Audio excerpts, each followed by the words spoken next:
dimanapun Bapak Ibu berada. Pada pagi ini, firman Tuhan dengan tema rahasia kepuasan hidup. Ya, rahasia kepuasan hidup yang diambil dari Pengkhotbah 8 ayat 9 sampai 17. Pengkhotbah 8 ayat 9 sampai 17. Silakan Bapak Ibu menyimaknya, saya akan membacakannya. Pekerjaan Allah tidak dapat diselami manusia. Semua ini telah kulihat dan aku memberi perhatian kepada segala perbuatan yang dilakukan di bawah matahari. Ketika orang yang satu menguasai orang yang lain hingga ia celaka. Aku melihat juga orang-orang fasik yang akan dikuburkan boleh masuk, sedangkan orang yang berlaku benar harus pergi dari tempat yang kudus dan dilupakan dalam kota. Ini pun sia-sia. Oleh karena hukuman terhadap perbuatan jahat tidak segera dilaksanakan, maka hati manusia penuh niat untuk berbuat jahat. Walaupun orang yang berdosa dan yang berbuat jahat 100 kali hidup lama, namun aku tahu bahwa orang yang takut akan Allah akan beroleh kebahagiaan, sebab mereka takut terhadap hadirat-Nya. Tetapi orang yang fasik tidak akan beroleh kebahagiaan, dan seperti bayang-bayang ia tidak akan panjang umur, karena ia tidak takut terhadap hadirat Allah. Ada suatu kesia-siaan yang terjadi di bumi. Ada orang-orang benar yang menerima ganjaran yang layak untuk perbuatan orang fasik. Dan ada orang-orang fasik yang menerima pahala yang layak untuk perbuatan orang benar. Aku berkata, ini pun sia-sia. Oleh sebab itu, aku memuji kesukaan, karena tak ada kebahagiaan lain bagi manusia di bawah matahari, kecuali makan dan minum dan bersukaria. Itu yang menyertainya di dalam jerih payahnya seumur hidupnya yang diberikan Allah kepadanya di bawah matahari. Ketika aku memberi perhatianku untuk memahami hikmat dan melihat kegiatan yang dilakukan orang di dunia tanpa mengantuk siang malam, maka nyatalah kepadaku bahwa manusia itu tidak dapat menyelami segala pekerjaan Allah yang dilakukannya di bawah matahari. Bagaimanapun juga manusia berlelah-lelah mencarinya, ia tidak akan menyelaminya. Walaupun orang yang berhikmat mengatakan bahwa ia mengetahuinya, namun ia tidak dapat menyelaminya. Nah, demikianlah pembacaan kita. Bapak Ibu, firman Tuhan pagi ini judulnya adalah rahasia kepuasan hidup. Nah, di mana kita akan mendapatkan kepuasan hidup? Hidup yang sesungguhnya. Mengapa disebut hidup yang sesungguhnya? Kan ada hidup yang tidak sesungguhnya, yang sepertinya hidup tetapi mati. Bapak Ibu bisa melihat film, kalau dulu namanya bioskop, kalau sekarang bisa nonton di video, di YouTube. Kita nonton tokoh-tokoh di situ, siapapun, ada laki-laki, ada perempuan, ada tokoh utama, ada itu sepertinya hidup. Mereka bergerak, mereka berbicara, mereka berekspresi, sepertinya hidup. Tetapi sesungguhnya di dalam HP kita, yang kita tonton di YouTube itu mati. Kata hidup ini bios, maka ada istilah bioskop. Hidup yang sepertinya hidup, tapi sesungguhnya mati. Itu arti dasarnya. Yang kedua, zoe. Zoe itu hidup yang sesungguhnya hidup. Dan kata zoe ini hidup, sesungguhnya hidup itu adalah hidup di dalam Tuhan Yesus. Jadi mari kita mendengarkan firman Tuhan tentang rahasia kepuasan hidup ini, supaya kita tidak keliru di dalam menentukan apa yang penting, apa yang utama di dalam kehidupan kita, sehingga kita mendapatkan satu kepuasan hidup, mendapatkan satu kebahagiaan selama perjalanan hidup kita. Mari kita lanjutkan. Banyak orang mencari kepuasan hidup dengan jalan yang keliru. Akhirnya malah tidak puas dengan yang didapat. Nah, sampai di sini dulu. Ada banyak orang berusaha mencari kepuasan hidup, tapi ternyata pada akhirnya keliru dan tidak puas. Nah, apa itu yang manusia cari pada umumnya? Yang pertama, itu materi atau hal-hal yang bersifat bendawi. Contohnya, uang. Saya hidup untuk uang. Prioritas hidupnya semuanya diperhitungkan untuk mendapatkan uang. Untuk mendapatkan apa? Kekayaan. Untuk mendapatkan apa? Kemewahan. Konsentrasi atau fokusnya itu hanya kepada uang, kekayaan, kemewahan. Mari kita cek diri kita. Sebetulnya prioritas hidup saya sekarang ini apa? Apakah uang, kemewahan, kekayaan, atau apa? Oke, kita lanjut dulu. 2. Ada juga manusia yang hidupnya itu prioritasnya seks. Maka ada perselingkuhan, nggak puas dengan pasangannya, selingkuh. Lalu terjadi perzinahan. Kenapa? Fokusnya seks. Ada lagi, kawin lagi, kawin lagi. Contohnya perempuan Samaria, sudah punya 5 suami, sekarang suami yang ke-6 bukan suaminya. Apa yang dicari perempuan Samaria ini sebetulnya? Menemukan air kehidupan pada akhirnya. Oke. Yang ketiga, ini saya kategorikan, makan berlebihan. Hidup adalah untuk makan. Kalau tadi hidup adalah untuk uang, hidup adalah untuk bekerja. Kalau ini hidup untuk makan. Pokoknya selama saya hidup, sedapat mungkin saya bisa makan. Makan yang apa? Makan yang enak dan makan yang banyak. Supaya apa? Saya puas. Sejak saya lahir sampai saya mati, saya sudah menikmati semua makanan dari berbagai jenis kuliner berbagai bangsa. Saya puas. Jadi kalau saya mati, saya puas. Nah, apakah demikian?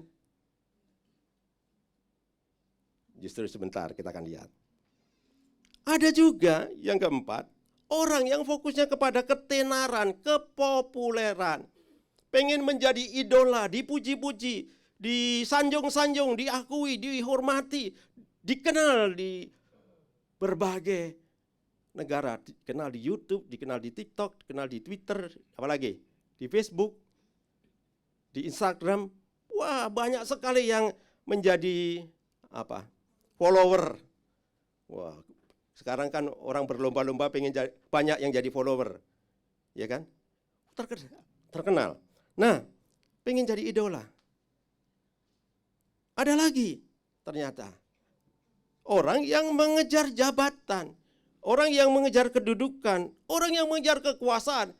Bagi saya yang penting adalah kekuasaan. Kalau saya mempunyai kekuasaan, saya bisa lakukan apa saja. Saya bisa dapat uang, saya bisa dapat perempuan, saya bisa dapat ketenaran, saya bisa makan enak. Penting bagi saya kekuasaan, kedudukan, jabatan. Nah, prioritas Bapak Ibu dari 1 sampai 5, apa ada dalam diri kita? Mari kita cek masing-masing. Nah, inilah yang dianggap paling utama dalam hidup manusia. Dan manusia beranggapan, saya akan puas kalau saya mencapai, memperoleh semuanya itu. Saya akan puas dalam hidup ini.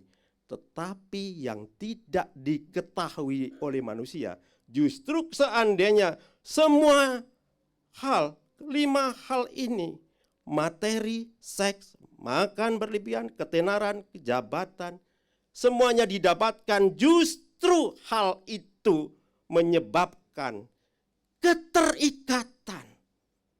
Dia diikat dengan uang, dia diikat dengan kepopuleran, dia diikat dengan jabatan kekuasaan, dia diikat dengan kemewahan, diikat dengan seks. Kalau diikat dengan seks, maka ia diperbudak.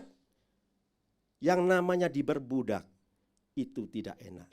Dalam sejarah perbudakan, orang-orang Afrika dibawa ke Eropa ataupun ke Amerika diperbudak. Itu enggak enak, bisa mati, disiksa di kapal, disiksa juga di tempat pertanian. Tidak enak diperbudak.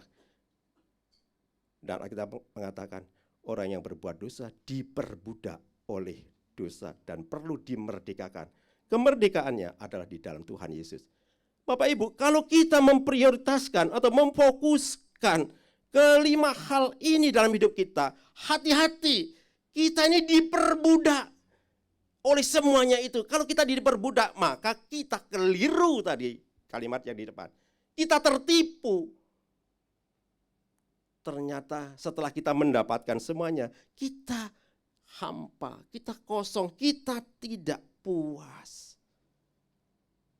Nah, kalau demikian, kita lanjut. Apa rahasia kepuasan hidup yang didapat kita? Apa rahasia kepuasan hidup yang dapat kita pelajari dari kitab Pengkhotbah? Mari kita lihat. Yang pertama, takut akan Allah. Kita lihat ayat yang ke-11, 12 di dalam kitab Pengkhotbah tadi. Dikatakan demikian. Ya. Oleh karena hukuman terhadap perbuatan jahat tidak segera dilaksanakan, maka hati manusia penuh niat untuk berbuat jahat. Ya. Walaupun orang yang berdosa dan yang berbuat jahat 100 kali hidup lama, namun aku tahu bahwa orang yang takut akan Allah, ini kontras, ya. Namun aku tahu bahwa orang yang takut akan Allah akan beroleh kebahagiaan, sebab mereka takut terhadap hadirat-Nya. Ternyata rahasia kehidupan untuk supaya puas dalam hidup kita ada dimulai dengan takut akan Allah. Takut itu artinya hormat. Menghormati Allah sebagai Allah. Dan Allah itu sebetulnya hadir di dunia ini, pengen sekali bukan sekedar hadir di dunia ini, tapi hadir dalam hati setiap manusia. Memerintah dalam hati setiap manusia. Karena itu kebahagiaan, kepuasan hidup itu dimulai dengan hadirnya Allah di dalam hati kita. Yaitu dengan cara kita sudah menerima Tuhan Yesus sebagai Tuhan dan Juru Selamat. Nah, kalau kita sudah menerima Tuhan dan Juru Selamat, maka kebenaran firman Tuhan mengingatkan kita demikian. Yesaya 48 ayat 18. Yesaya 48 ayat 18 mengingatkan, sekiranya engkau, karena kita kan sudah menjadi orang percaya, Tuhan Yesus itu ada di hati kita, maka kita diingatkan kembali oleh setiap kebenaran firman Tuhan. Kali ini oleh Yesaya, dalam Yesaya 48 ayat 18, sekiranya engkau memperhatikan perintah-perintahku.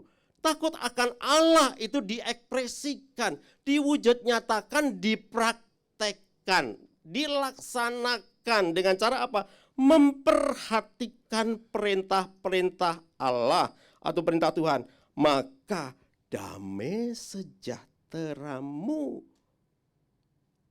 bukan kosong, tapi maka damai sejahteramu akan seperti sungai yang tidak pernah kering. Artinya ada damai sejahtera, selalu ada damai sejahtera, berlimpah damai sejahtera. Dan Tuhan Yesus sudah berkata, damai sejahteraku kuberikan kepadamu. Dalam diri kita itu dalam menghadapi apapun juga, bahkan kekacauan dunia ini, perubahan yang begitu cepat, hal-hal yang tidak menentu, cepat sekali berubah. Dan tidak ada yang bisa kita pegang satupun. Allah memberikan damai sejahtera yang kekal. Damai sejahtera yang melimpah-limpah, tidak akan pernah kering. Dan kebahagiaanmu akan terus berlimpah. Ada damai sejahtera, ada kebahagiaan. Itulah kepuasan hidup Dan kebahagiaan itu dilukiskan seperti gelombang-gelombang laut yang tidak pernah berhenti. Yang tidak pernah berhenti, yang tidak pernah kering. Itu menunjukkan bahwa damai sejahtera dan kebahagiaan itu kekal adanya. Kalau apa? Kalau kita tadi takut akan Allah, menghadirkan Allah sungguh-sungguh hidup dalam hati kita, hadir dalam diri kita, dan kita mengekspresikan dengan memperhatikan kebenaran firman Tuhan. Artinya melakukan kebenaran firman Tuhan. Sebetulnya rahasia kebahagiaan itu begitu praktis. Rahasia memiliki kepuasan hidup itu begitu praktis. Kita lihat di dalam gambar yang di bawah ini, coba masih ditayangkan, adalah gambar orang yang bersaat teduh. Dia membaca Alkitab dan dia berdoa. Hidupnya bahagia, hidupnya sejahtera, melimpah. Mengapa? Karena setiap hari memulai hari, dia datang pada Tuhan. Dan dia benar-benar jadikan kebenaran firman Tuhan itu yang utama. Dan dia mohon pimpinan Tuhan, dia serahkan hidupnya pada Allah. Supaya Allah yang memimpin, karena dia mengekspresikan dirinya takut akan Allah, hormat akan Allah. Jadi ini yang dimaksudkan akan Allah. Namun demikian, yang seharusnya wajar terjadi kalau orang yang memperhatikan firman Allah ada damai sejahtera, ada sukacita. Tetapi dalam faktanya, lanjut. Ya. Dalam faktanya, ya kita melihat ada pengecualian, ada orang yang memuaskan hidup dengan terus berbuat jahat. Tadi dikatakan dalam ayat 11, ayat 12 tadi, ada orang yang berbuat jahat. Dan karena hukuman itu tidak segera dijatuhkan, dia pikir berbuat jahat itu enggak apa-apa. Berbuat dosa itu enggak apa-apa. Kenapa? Karena Tuhan tidak segera menghukum. Jadi nyatanya saya enggak apa-apa. Sehat-sehat aja, happy-happy aja. Kenapa? Karena Tuhan tidak segera menghukum. Apa kita pengen kita berbuat salah, Tuhan tabok kita. Kita berbuat salah, Tuhan maaf, tempeleng kita. Gitu tak? Tuhan kita kan bukan Tuhan kayak gitu. Memang Tuhan mendisiplin kita, tapi pada saatnya tetap akan menerima upah sebagai hukuman. Bahkan, terkadang ada fakta yang sering mengganggu orang jahat. Kenapa? Hidup lebih lama dan lebih enak, lebih makmur, lebih subur. Ini mengganggu kita. Loh, kita sudah melakukan firman Tuhan, kita sudah memperhatikan perintah-perintahnya. Kok kita justru tidak seperti yang lain? Justru orang yang mengabaikan perintah Tuhan kok hidupnya lebih makmur, lebih subur, lebih baik, lebih enak, hidupnya lebih panjang. Nah, Bapak Ibu nanti pada bagian akhir jawabannya, kenapa kok ada hal-hal seperti ini? Ya, memang kebenaran sesungguhnya hidup berkenan di hadapan Tuhan, memperhatikan perintah Tuhan, diberkati. Dan itu harus kita imani sungguh-sungguh, jangan ragu sedikit pun, walaupun kenyataannya demikian. Nah, kita lihat, ada seorang tokoh ilmuwan namanya Blaise Pascal. Saya tidak kutip kalimatnya, tapi saya kutip intinya aja. Dia berkata demikian, ada sebuah ruang yang kosong di dalam hati manusia. Dan ruang yang kosong dalam hati manusia itu ya tidak bisa diisi oleh yang lain. Hanya bisa diisi oleh Allah. Ada sebuah ruang kosong ciptaan Allah di dalam diri setiap manusia yang hanya bisa diisi oleh Allah, yaitu Tuhan Yesus Kristus. Bukan Allah yang lain. Hanya Tuhan Yesus Kristus saja. Kalau hadir dalam hati kita, itu memenuhi kita. Makanya tadi dikatakan ada damai sejahtera, ada kebahagiaan yang berlimpah-limpah. Tidak pernah terputus-putus. Karena hati kita diisi oleh Tuhan Yesus. Sesungguhnya tidak ada satu hal pun yang mampu mengisi ruang kosong tersebut. Baik harta, kekayaan, kekuasaan, ketenaran, maupun pemuasan keinginan lahiriah. Tidak ada. Jadi jangan tertipu Bapak Ibu. Mari kita sekarang luruskan pemahaman kita. Luruskan fokus kita. Kalau kita mau bahagia bukan cari uang. Yang utama, kita bekerja, kita harus cari. Kita bekerja supaya mendapat upah, mendapat uang. Tapi fokusnya bukan uang. Fokusnya adalah Tuhan Yesus Kristus. Ini adalah Pascal, seorang ahli. Ya, dia penemu berbagai alat dia temukan. Dia memang seorang ilmuwan yang luar biasa. Sampai pada akhirnya setelah memperhatikan kesimpulannya, tiba pengkhotbah pada keyakinan. Keyakinan pengkhotbah adalah orang yang takut akan Tuhan akan beroleh kebahagiaan karena sikap takut atau hormat akan hadiratnya. Jadi mari kita mengutamakan Tuhan. Sungguh-sungguh menjadikan Tuhan dalam hidup kita. Sekarang apa langkah yang kedua supaya kita bisa menemukan rahasia kepuasan hidup? Yaitu tidak hidup fasik. Nah, apa sih fasik itu?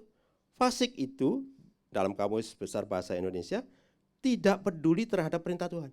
Jadi orang yang tidak mempedulikan perintah Tuhan, pokoknya suka-suka gue, mau-maunya gue, lakukan kesukaan gue, nggak peduli ada perintah Tuhan, ada larangan, nggak peduli, itu disebut fasik. Berarti buruk kelakuannya, jahat, berdosa besar orang ini.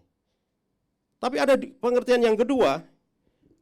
Nah, ini orang fasik ini justru bisa terjadi di kalangan orang Kristen juga, di kalangan kita juga. Makanya kita hati-hati. Yaitu siapa? Orang yang percaya kepada Allah. Bukan kalau tadi itu sudah nggak peduli sama Allah. Kalau ini orang yang percaya kepada Allah, tetapi tidak melaksanakan perintahnya, tidak memperhatikan perintah-perintahnya. Kalau ini tidak melaksanakan perintahnya, bahkan melakukan perbuatan dosa. Itu orang fasik. Jadi orang beragama bisa fasik gak? Bisa. Orang Kristen bisa fasik gak? Bisa. Orang beribadah kepada Tuhan, rajin ibadah tiap minggu, bisa fasik gak? Bisa. Kenapa? Karena tidak melakukan perintah Tuhan, tidak menerapkan kebenaran Tuhan dalam hidupnya. Nah, kita lanjut lagi. Ini orang fasik. Ya. Orang fasik adalah orang yang berada di luar kebenaran Allah. Dia hidupnya di luar kebenaran Allah. Kebenaran tidak ada. Karena dia apa? Karena dia tadi mengabaikan Tuhan. Dia orang percaya, orang yang beragama, orang yang beribadah, tetapi tidak melakukan kebenarannya atau tidak mengamalkan perintah-perintah Tuhan. Maka dia di luar kebenaran firman Allah kalau kita gitu. Hidup mereka yang oleh sebagian orang dipandang mujur, hidupnya makmur, lebih panjang dan lain sebagainya, ternyata pengkhotbah melihat, menyimpulkan semu belaka. Kehidupannya tuh semu. Lalu ayat ini menegaskan bahwa kebahagiaan mereka tidak nyata. Kalau tidak nyata, kita lihat yang selanjutnya. Hidup orang fasik itu digambarkan seperti bayang-bayang yang tidak nyata dan sementara saja sifatnya. Sementara, sepertinya hidup makmur, sementara sehat, sementara punya segala-galanya. Tapi pada akhirnya Allah itu adil dan akan menjatuhkan hukuman pada orang-orang yang fasik. Allah tidak akan membiarkan begitu saja orang terus-menerus melakukan fasik, apalagi buktinya Tuhan tidak melakukan apa-apa pada saya, Tuhan tidak menghukum saya. Nah, ini bahaya besar, sehingga pada saatnya Tuhan akan menjatuhkan hukuman kepadanya. Kenapa? Karena hidupnya adalah seperti bayang-bayang. Hidupnya itu tidak nyata, hanya sepertinya bahagia, hanya sepertinya puas dalam hidup ini, tetapi bayang-bayang saja, tidak nyata. Kenapa? Karena fasik sifatnya sementara saja. Kalau yang pertama itu kekal, damai sejahteramu berlimpah, kebahagiaanmu berlimpah. Orang fasik melakukan kejahatan. Kalau ibadah rajin, datang ke gereja, datang ke tempat-tempat ibadah itu rajin. Tapi melakukan kejahatan, ya tetap lakukan kejahatan. Melakukan dosa, lakukan dosa. Yang contoh di Indonesia yang sekarang ini yang begitu parah adalah, bukankah orang-orang yang di pemerintahan, di DPR dan semua itu kan orang-orang yang beragama? Mana ada di Indonesia orang yang tidak beragama? Kan KTP-nya agama. Nah, sekarang ada 6 agama. Tetapi tidak menghidupi pengajaran agamanya. Kalau kita tidak menghidupi kebenaran firman Tuhan, dan akibatnya hidup dalam bayang-bayang semu saja, sementara saja. Karena itu tentunya kita tidak akan memilih hidup yang demikian ini. Selanjutnya, Bagaimana kita juga menemukan rahasia kehidupan? Kita yang ketiga, kita harus sampai pada titik. Kenapa sih orang yang hidupnya jahat, buruk, menipu, melakukan kejahatan dan sebagainya, kok hidupnya lebih baik dibanding saya? Rasanya saya itu sia-sia. Nah, kata sia-sia itu Bapak Ibu, itu hanya batasannya di bawah matahari. Ada beberapa kali tadi diulang, di bawah matahari. Jadi kesia-siaan ini di bawah matahari. Ada dunia di atas matahari. Itu yang bersifat kekal di dunia ini. Sementara kita hidup di dunia ini. Nah, bagaimana? Kita harus mengakui ketidakterbatasan Allah. Bahwa Allah itu Allah yang besar, Allah yang luas, Allah yang berhikmat, Allah yang mempunyai begitu banyak cara.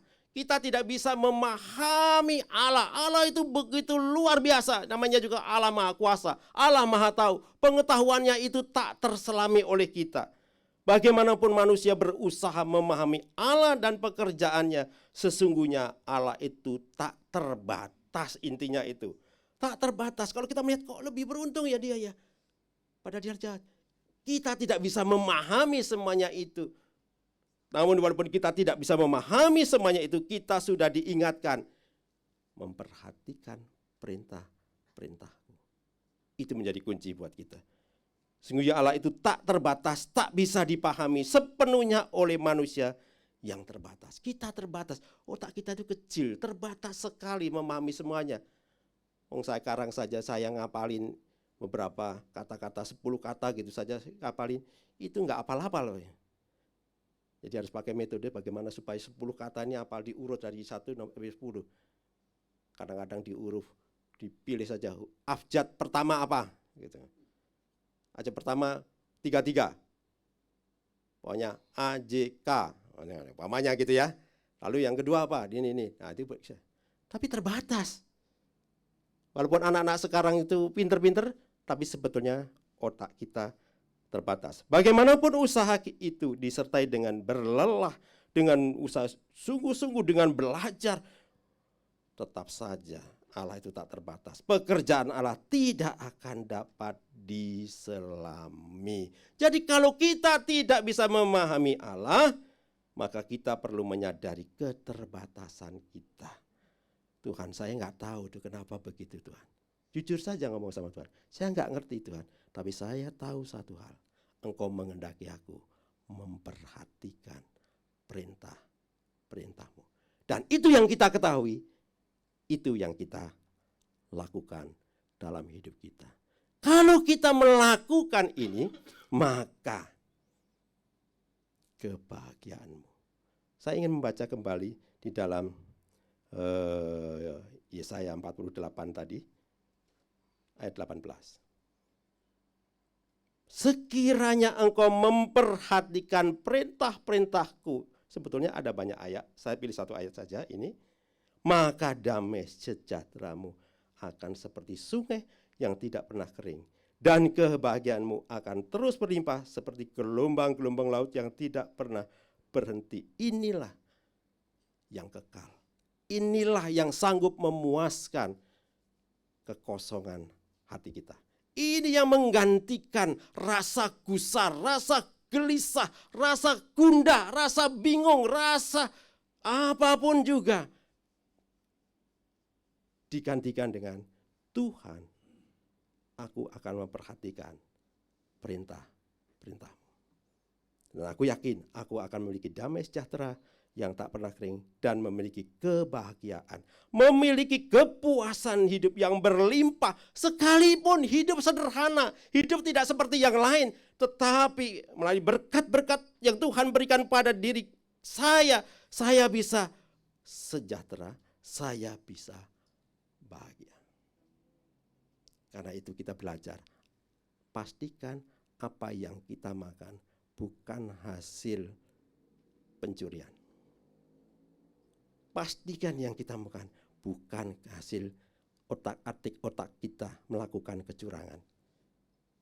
Bahwa yang kita makan adalah berkat yang daripada Tuhan. Itu menyehatkan, itu membahagiakan, itu memberikan kita damai sejahtera. Hidup kita puas. Amin. Tuhan Yesus memberkati. Mari kita nyanyikan pujian tadi. Di hadirat-Mu, di hadirat Tuhan saja. Karena Tuhan